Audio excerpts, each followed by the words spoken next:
आप में से कई लोगों को उत्तराखंड का रेस्क्यू ऑपरेशन देखकर अमिताभ बच्चन के फिल्म काला पत्थर की याद जरूर आई होगी।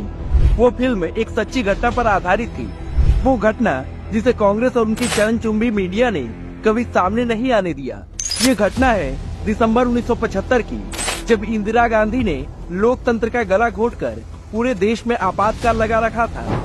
तभी 27 दिसंबर 1975 को तत्कालीन बिहार के धनबाद में चासनाला कोयला खदान के ठीक ऊपर स्थित एक बड़े जलागार में जमा लगभग 5 करोड़ गैलन पानी खदान की छत को तोड़ता हुआ खदान के अंदर घुस गया, जिसकी वजह से खदान में काम कर रहे सैकड़ों कर्मचारी फंस गए, जिन्हें समय पर निकालना बहुत जरूरी था।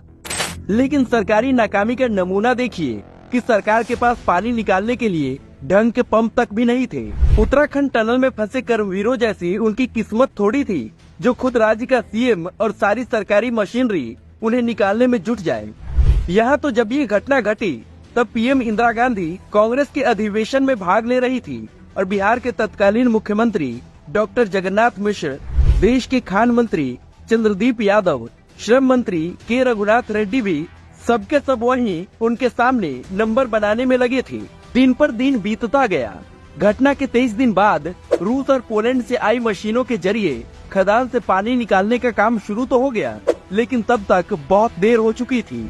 अंदर फंसे मजदूर लाश में तब्दील हो चुके थे। लाशें इतनी ज्यादा सड़ चुकी थी कि उनकी पहचान नहीं हो पा रही थी। वहाँ पड़े हेलमेट की संख्या के आधार पर मृतकों का अंदाजा लगाया गया।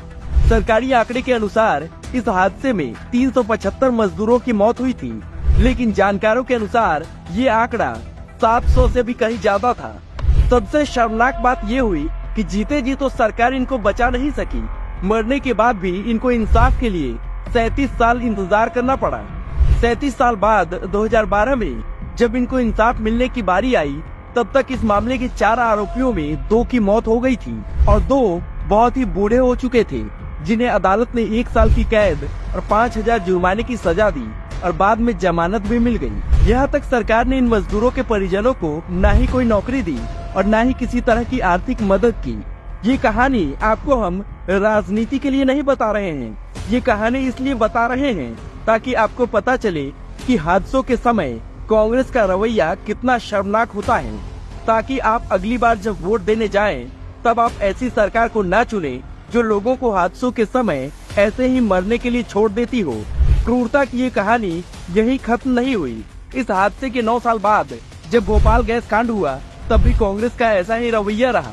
कांग्रेसी पीएम राजीव गांधी पर यहाँ तक आरोप लगे कि उन्होंने इस हादसे के आरोपी एंडरसन को देश छोड़कर भागने में मदद की। भोपाल गैस कांड के ठीक 29 साल बाद उत्तराखंड में भयानक बाढ़ आई, जिसमें हजारों जिंदगियां तबाह हो गयी।